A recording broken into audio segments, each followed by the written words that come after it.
أعوذ بالله من الشيطان الرجيم بسم الله الرحمن الرحيم ولله ملك السماوات والأرض والله على كل شيء قدير إن في خلق السماوات والأرض واختلاف الليل والنهار لآيات لأولي الألباب الذين يذكرون الله قياما وقعودا وعلى جنوبهم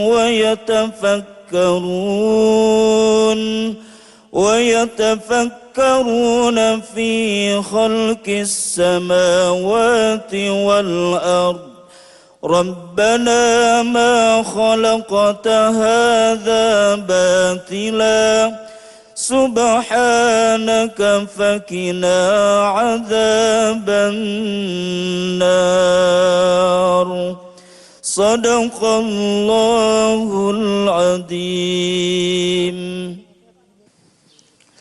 Bismillahirrahmanirrahim. Assalamualaikum warahmatullahi wabarakatuh. Subhanallah walhamdulillah wala ilaha illallah wallahu akbar la haula wala quwwata illa billahil aliyyil azim. Allahumma salli ala sayyidina Muhammad wa ala alihi wa ashabihi ajma'in. Semoga Allah yang maha menatap menggolongkan kita menjadi orang yang selalu merasa ditatap Allah setiap saat. Semoga Allah yang maha mendengarkan apapun menggolongkan kita menjadi orang yang sibuk dengan apa yang Allah dengarkan daripada sekedar sibuk dari yang didengarkan oleh makhluk. Dan semoga Allah yang maha tahu isi hati kita menggolongkan kita menjadi orang yang selalu sadar bahwa Allah tahu sampai ke lubuk hati yang terdalam, tidak ada yang tersembunyi baginya.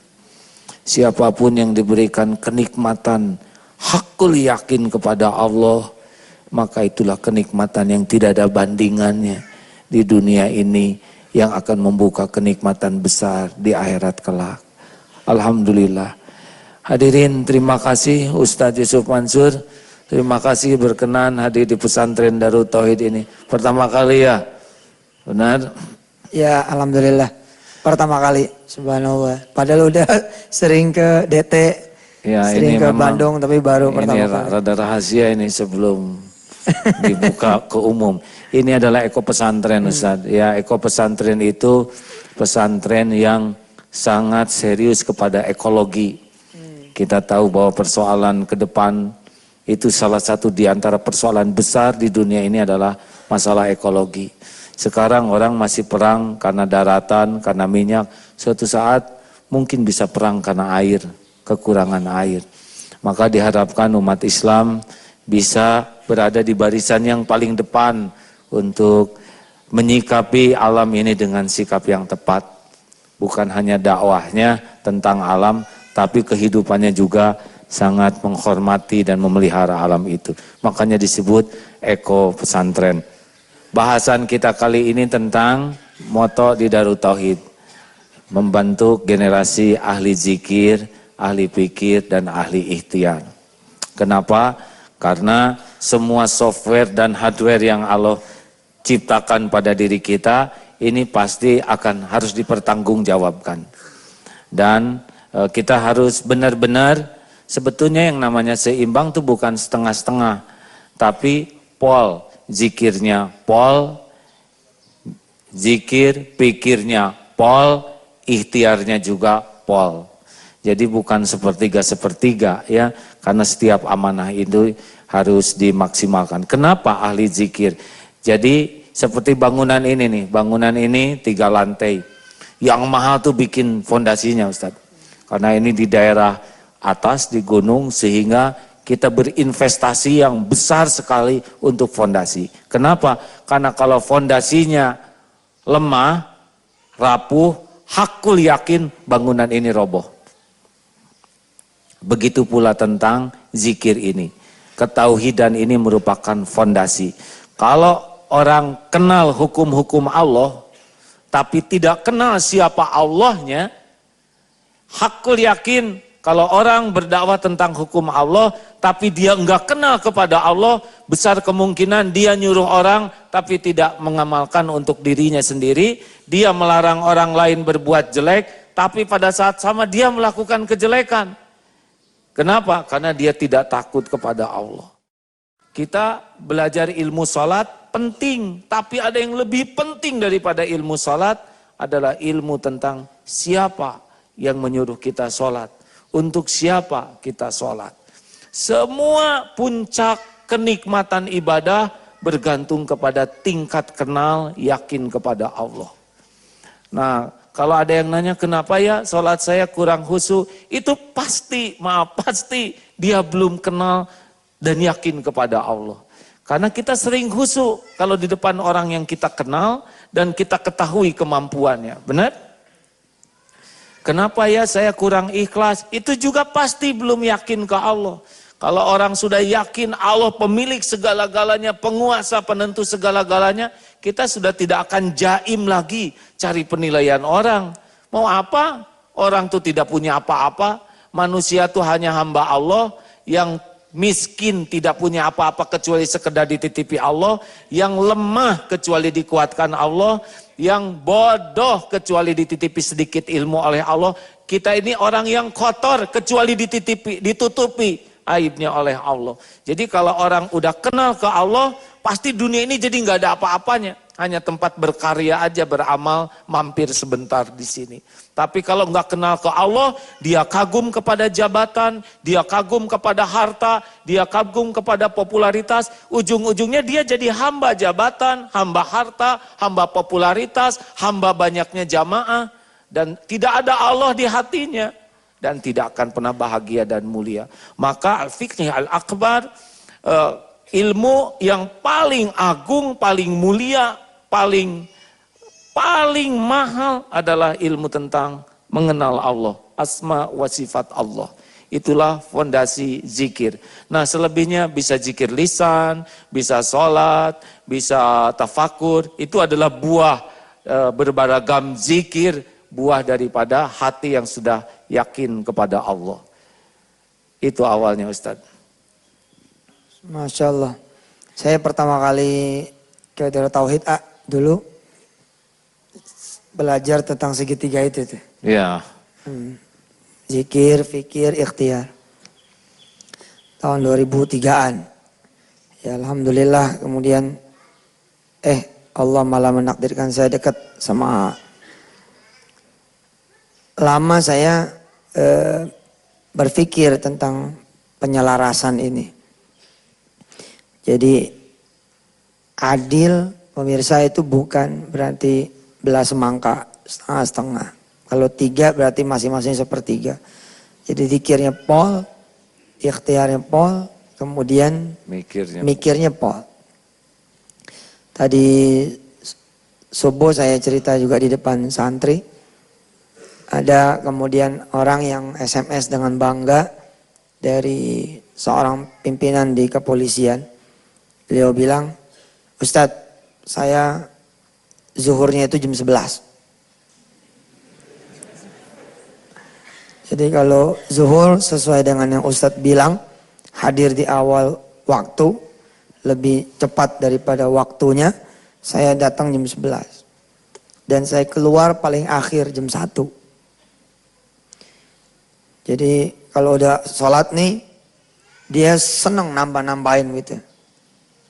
Saya atas izin Allah ini cerita, rupanya memang kalau kemudian bahasanya tidak juga sampai kepada masyarakat, segitu orang berilmu pengetahuan. Tapi kemudian penafsirannya memang jadi beda. Akhirnya dia mengabaikan kewajiban dia. Di jam yang mestinya masih melayani umat. Jam 11 datang ke masjid untuk persiapan sholat zuhur. Bukanlah kemudian satu perbuatan yang elok. Bukanlah satu perbuatan yang dibenarkan di jam-jam kerja. Yang penting aturannya ditetapkan dan ditegakkan. Beberapa saat saja menjelang adzan berkumandang, kita standby. Terutama ketika kita menjadi abdi umat, menjadi pelayan, menjadi pekerja. Nanti mohon dikoreksi ya, diskusi saya dengan beliau. Jadi sholatnya juga ya zuhur ya tetap saja 4. Bukan karena kita kemudian pengen lebih kepada Allah, yang lain sudah salam, karena kita masih demen, kita naik lagi tambahin jadi 5 rakaat. Sholat zuhurnya 5, lu lagi rajin nih, lagi enak. Tentu sholatnya menjadi tidak benar malah, karena ada porsi yang berlebihan.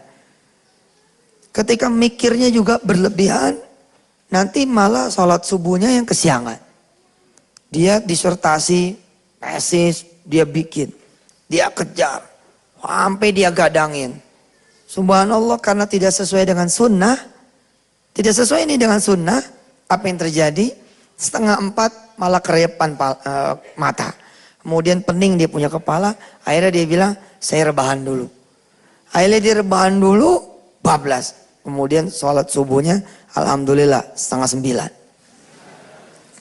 Semua sudah diletakkan porsinya masing-masing. Semua tetap ada porsinya. Bagaimana Allah yang punya waktu, punya alam, mengajarkan kepada kita semua. Wa huwa alladzi ja'ala lakumul laila libasa wan nauma subata wa ja'ala an-nahara nusyura ma'asya. Subhanallah. Diatur gitu.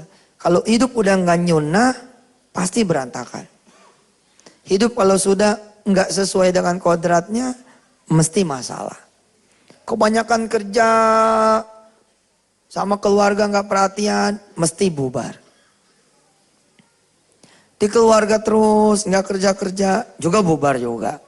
Masalah makan, minum, rezeki, semua mesti teratur. Lalu Allah tunjukkan lagi bagaimana Allah seimbang dalam menurunkan air. Nggak pernah berlebih, nggak pernah kekurangan. Saya pernah dengar dari AA dulu. Hujan sesuai dengan takarannya turun. Gak ada pernah lebih, gak pernah kurang. Kalau kemudian terjadi bencana, disebabkan karena perilaku kita. Akhirnya menjadi bencana. Tapi Allah menurunkan sesuai dengan kadarnya. Inna kulla syai'in khalaqanahu biqadar. Sesuai, ada ukuran-ukurannya. Waktunya kalau kata orang Betawi dulu, waktunya ngaji-ngaji gitu. Ini orang Betawi nih.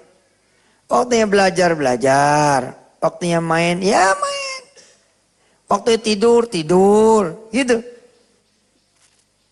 Waktunya main bola, udah diatur semua. Kalau bener gak bakal kena omelan emak gitu. Nah karena gak bener nih. Nabrak waktu asar, akhirnya dipanggil. Nabrak waktu maghrib, akhirnya dipanggil. Nabrak kemudian waktu ngaji, akhirnya dipanggil. Kalau tidak, maka panggilan itu gak keluar. Panggilan itu, hei mandi, udah maghrib. Gak ada. Kalau anak itu kemudian disesuai dengan apa yang kemudian digariskan. Jadi mungkin pemirsa dikasih tahu nih. Bagaimana boleh menyimbang, jangan sampai kemudian ada salah penafsiran. Iya enak zikirnya gitu. Sehingga kemudian dia mengabaikan yang lain. Apa benar seperti itu? Ya insya Allah nanti kita akan belajar dari Agim banyak insya Allah. Dan Ustadz Am. Sedikit tadi membahas bahwa zikir itu fondasinya. Sehingga kalau mikir dengan dasar zikir, pikirannya fadzkuruni adzkurkum. Pikiran kita akan dituntun oleh Allah. Makanya tidak usah terlalu banyak mikir. Yang penting tuh mikir dikit, terus segera zikir disambungkan ke Allah. Nanti pikiran kitanya akan dituntun oleh Allah. Karena Allah yang menggenggam setiap otak, setiap pikiran. Kalau kebanyakan mikir nggak nyanter ke Allah, terus siapa yang nuntun? Nah, kemudian ikhtiar juga begitu. Karena segala sesuatu dikuasai oleh Allah, jadi bagaimana mungkin kita ikhtiar tanpa zikir? Rezeki Allah yang ciptakan, rezeki Allah yang bagikan, Allah yang nahan, Allah mudahkan pasti mudah, Allah persulit pasti sulit. Lalu bagaimana mungkin kita ikhtiar tanpa zikir, tanpa minta tolong ke Allah, benar? Pasti stres karena kita tidak tahu rezeki kita di mana. Dan kita juga tidak bisa jadi mudah kalau tidak dimudahkan oleh Allah. Termasuk bab jodoh, ya kan? Mikirin jodoh tidak nyambung ke Allah pasti stres. Umur udah kepala 3, makin nyelek, ya kan? Padahal bagi Allah mau kepala pundak, lutut, kaki tetap saja, ya. Bagi Allah mah kalau mau ngasih jodoh, kita misalkan hidung nggak begitu mancung, ya. Ingat ke hidung, masalah jodoh pasti jadi stres. Ah, siapa yang mau sama saya? Padahal setiap laki perempuan ciptaan Allah dibulak-balik hatinya oleh Allah. Kalau udah jodoh pasti jodoh. Makanya kebanyakan ikhtiar tidak nyambung ke Allah pasti stres. Harusnya dengan dasar zikir, mikir penuh dengan zikir, ikhtiar juga penuh dengan zikir. Jadi sebetulnya didominasi tuh mikir dan ikhtiar itu dalam kerangka zikir. Nantinya insya Allah dituntun oleh Allah semuanya. Assalamualaikum warahmatullahi wabarakatuh. Waalaikumsalam. Alhamdulillahirrabbilalamin. Saya sangat bahagia sekali. Di sebelah kanan saya ada guru saya, Ustaz Yusuf Mansur. Sebelah kiri saya ada guru saya juga, ya, Ustaz Agim. Pencet belnya Ustaz. Tidak cermat. Dan para santri serta ibu bapak sahabat-sahabat sekalian. Kalau kita cermati di dalam Al-Quran, ternyata secara garis besar manusia itu terdiri dari 3 unsur fundamental. 1, jasad. Dalam Islam ini kita disuruh untuk merawat jasad. Rasulullah itu orang yang sangat pandai merawat jasad. Dengan cara apa? Beliau sangat menjaga kebersihan. Katanya orang kalau lihat Rasul yang terkesan pertama itu bersih. Bukan kucel, kumel, banget sesehen. Pemirsa, ini bahasa lokal ya. Apa itu bunga jasad? Cucian, wajah cucian. Oh. Jadi kalau baju kan udah kumal itu kan harus dicuci. Ini wajah, ya. Wajah yang harus pakai mesin cuci. Nah. Jadi Rasulullah itu kalau kita ketemu Rasul, yang pertama kali kesannya adalah bersih. Itu, gitu. Jadi Rasul sangat menjaga kebersihan. Kita bicara jasad, karena kita bicara keseimbangan fikir, zikir, ikhtiar. Nah, kita bicara bahwa walau bagaimanapun fisik harus dijaga. Bahkan ada keterangan yang mengatakan al-mu'minul qawiyyu khairun wa ahabbu ilallah minal mu'minid dha'if. Para ahli hadis mengatakan ini al-mu'minul qawiyyu, karena al-mu'min dulu disebut qawiyyu, itu fisik. Jadi mukmin yang jarang sakit itu lebih Allah suka. Mukmin yang rajin olahraga, ya, sehat, itu lebih Allah suka. Jadi kalau qawiyyu di situ lebih kepada hal-hal yang terukur. Nah, jadi artinya apa? Kita disuruh untuk menjaga fisik supaya sehat. Jadi Rasul itu sangat menjaga kebersihan. Bahkan Nabi mengatakan, laula an asyqa ala ummati la amartuhum bisiwaki ma'a kulli wudu. Sekiranya tidak menyulitkan umatku, aku akan perintahkan mereka membersihkan gigi, siwak atau gosok gigi setiap kali berwudu. Jadi gigi kita tuh bersih. Jangan sampai ketika senyum di sini ada cabai. Pas lihat sini seledri. Sini bawang. Jangan, bersih. Ya. Jadi mukmin yang kuat lebih Allah suka. Bagaimana caranya? Jaga kebersihan. Yang kedua apa? Kata Siti Aisyah, aku sering berlari dengan Rasul. Dalam hadis Bukhari, kadang Rasul mendahului aku, kadang aku mendahului Rasul. Jadi Rasul rajin berolahraga. Kata Aisyah, aku sering diajak Rasul untuk melihat beliau bermain pedang. Untuk beliau bermain kuda. Berarti apa? Rasul tuh sangat menjaga kesehatan dengan berolahraga. Tapi memang Nabi Muhammad SAW tidak tercatat menjadi member di salah satu fitness center. Karena belum ada. Tapi prinsipnya beliau jaga kebersihan. Beliau sangat rajin berolahraga. Terus apa lagi? Pola makan beliau itu sehat. Beliau mengatakan, atau memberi contoh bahwa sebaiknya kita kalau makan berhenti sebelum kenyang. Tanya para dokter kesehatan, dokter gizi, bahwa yang makan yang bagus itu yang memang proporsional dan sesuai dengan kebutuhan kita. Nah, jadi rekan-rekan sekalian, ibu bapak, sahabat-sahabat sekalian, pertama dalam diri kita ada jasad. Allah memerintahkan agar kita menjaga jasad kita agar sehat, bersih, ya. Pola hidup kita, lifestyle kita sehat. Itu yang pertama. Yang kedua, akal. Ayat yang berbicara tentang akal itu ada 702 ayat. Cek. Ada lebih dari 702 ayat. Ayat yang menyuruh kepada kita untuk mengasah intelektual kita. Akal. Gitu.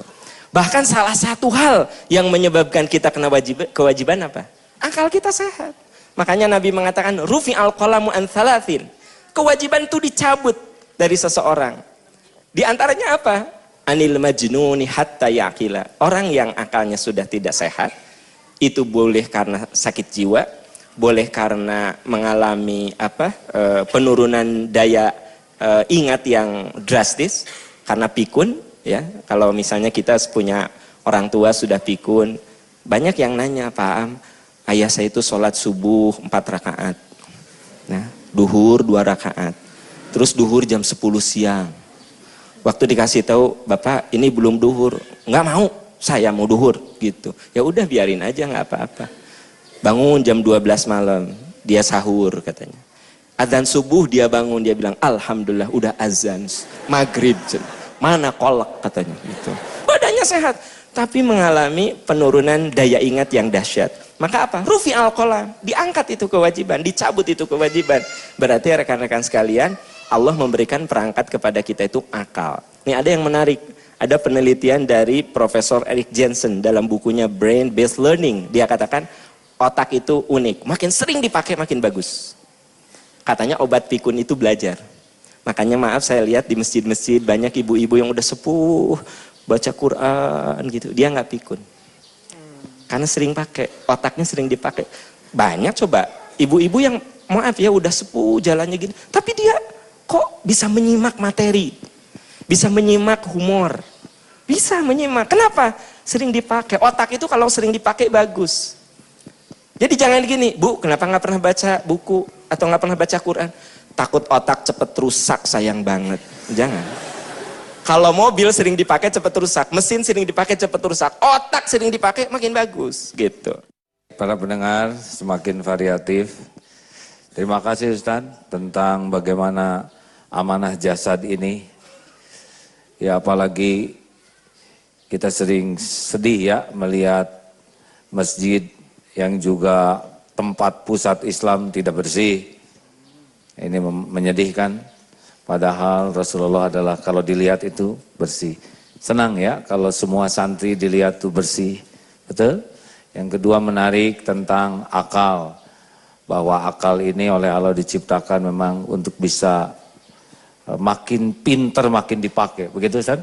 Apalagi kalau akal ini sungguh-sungguh dalam digunakan untuk mengenal Allah, itu akan bisa melihat banyak sekali. Seperti nyamuk, kalau tidak sampai ketemu Allah, hati kita hanya sebel saja.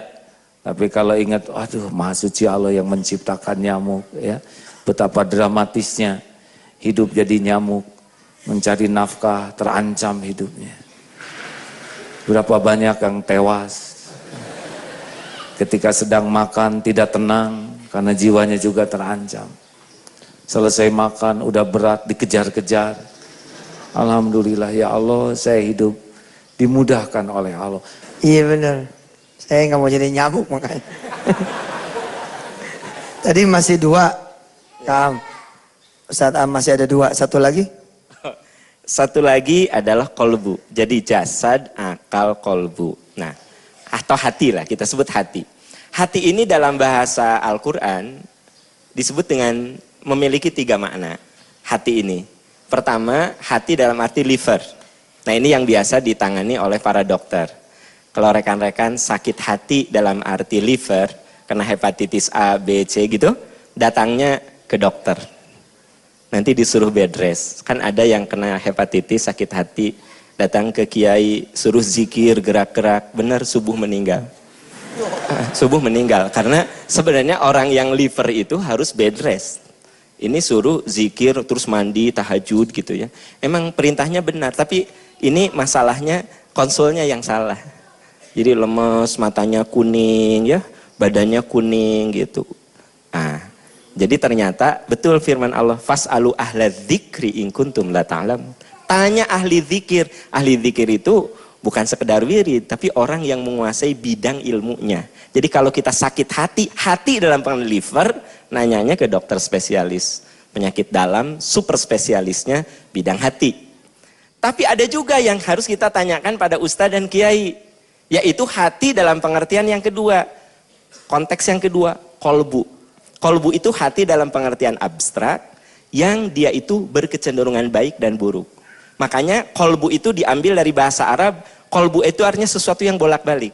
Hati kita seringkali bolak-balik. Ibu kalau lagi seneng sama suami gitu ya, lagi happy, lagi mood, ketika suami bilang menjelang Ramadan itu mah, ayah minta maaf ya, selama berumah tangga mungkin ayah banyak nyakitin mama, ayah belum jadi ayah yang terbaik untuk anak-anak, belum jadi suami yang terbaik untuk mama. Kalau istri lagi kolbunya bagus, jawabnya gini, iya, mama juga sama gitu. Mama juga manusia banyak salah. Mama juga minta maaf. Itu kalau kolbunya lagi bagus. Kalau lagi buruk gimana? Kalau kolbunya lagi buruk. Begitu suami minta maaf. Nah gitu dong, baru nyadar ya. Alhamdulillah, coba Ramadan tiap bulan nyadar terus tuh. Ya kan? Makanya sering ngaji. Ya kan? Baru nyadar, apa kabar? Gitu. Itu kalau hatinya, nah itu kolbu. Kalau lagi mood bagus, ya maafkan. Kalau nggak lagi mood, ya balas gitu. Itu kolbu, makanya doanya, ya muqallibal qulub, tsabbit qalbi. Kenapa? Kolbu mah begini. Malam, aku harus tahajud, pasang alarm jam 3. Kring, krek, matiin. Lalu bilang gini dalam hati, 5 menit lagi biar seger. Jadi ketika mau tidur pasang alarm tahajud itu kolbu lagi baik. Begitu alarm bunyi kita katakan 5 menit lagi itu lagi buruk. Itu kolbu. Ada lagi kualitas yang ketiga, fuad. Nah fuad itu hati dalam pengertian dia dominannya sudah baik. Itu hati pada level yang sudah terasah. Ya hati mirip hatinya rekan-rekan di sinilah gitu.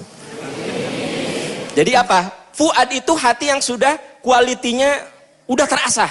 Jadi kalau kolbu itu bolak-balik, kalau fuad itu udah terasah. Makanya ketika orang-orang kafir mengatakan, mengapa Quran ini turun kepada Nabi Muhammad, kepada Muhammad? Karena ini orang kafir. Kok nggak kayak kitab-kitab yang lalu? Maaf ya, kitab yang lalu tuh turunnya sekaligus. Taurat bleb sekaligus, Injil sekaligus, Jabur. Kalau Quran enggak, selama 23 tahun bertahap. Orang kafir mengatakan aneh ya Quran itu beda tuh dengan kitab-kitab lain. Kok turunnya bertahap? Allah berfirman, itulah rencana Allah. Linutsabbita bihi fuadaka. Linutsabbita. Agar kami meneguhkan fuadaka, hatimu Muhammad. Kepada Nabi Muhammad Allah menyebutnya bukan qalbaka. Tetapi apa? Fuadaka, karena kolbu Nabi Muhammad sudah terasa sehingga derajatnya sudah sampai fuad.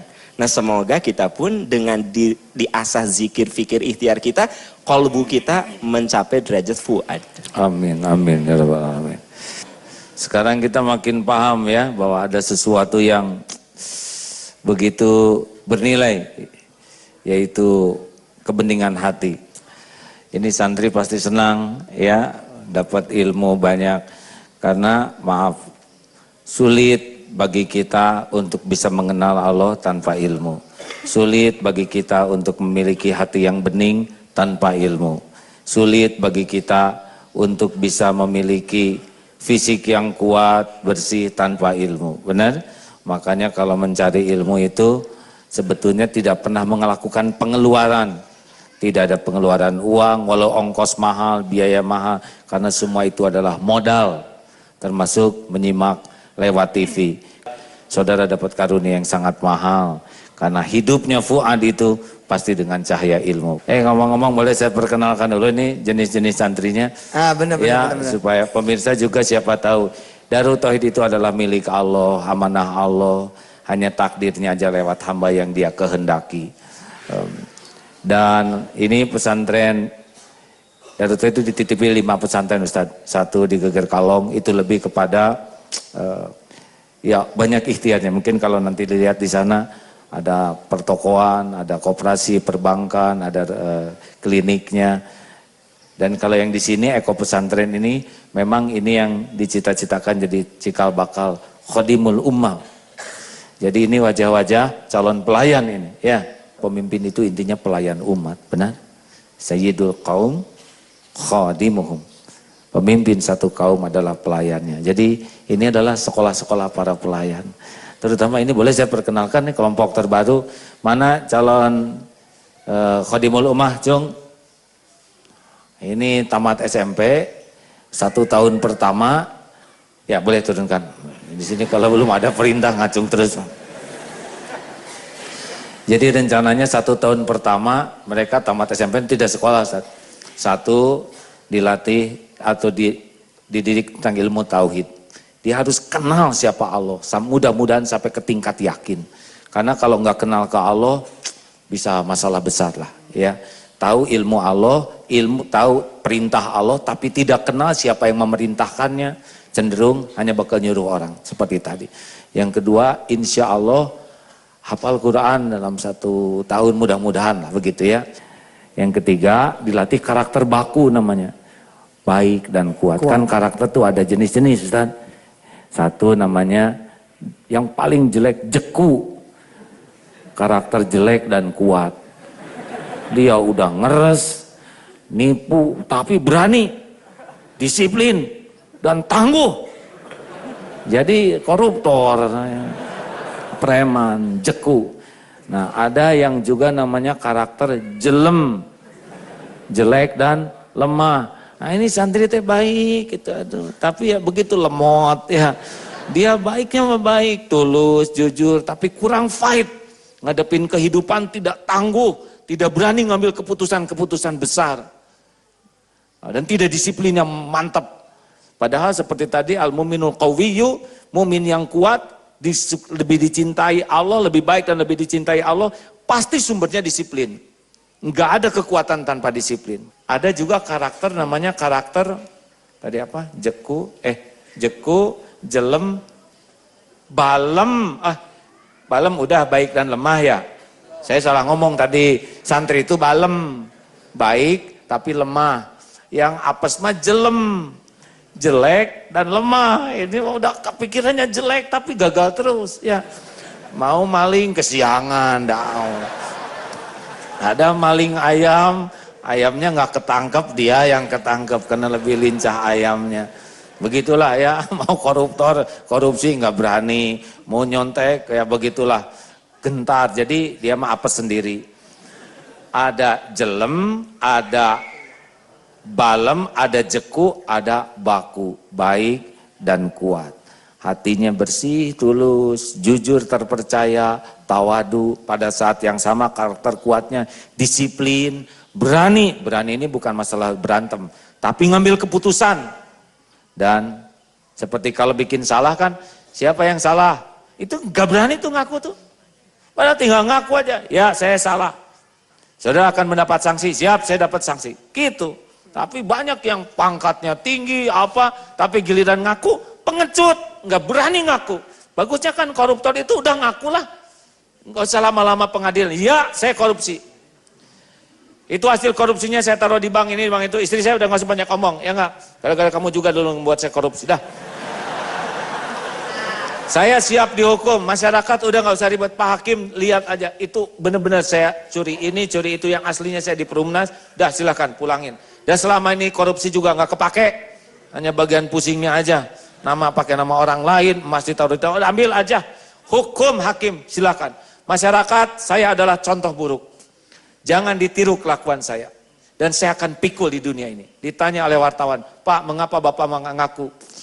Saya ini udah tua, saya bakal mati. Nggak akan saya bawa tuh korupsi kecuali dosanya. Saya ingin mati husnul khotimah. Silakan hukum saja saya. Insya Allah saya manfaatkan hukuman ini untuk tobat. Allah. Masyarakat, mudah-mudahan pelajaran keburukan saya tidak ada yang mengulangi. Terima kasih.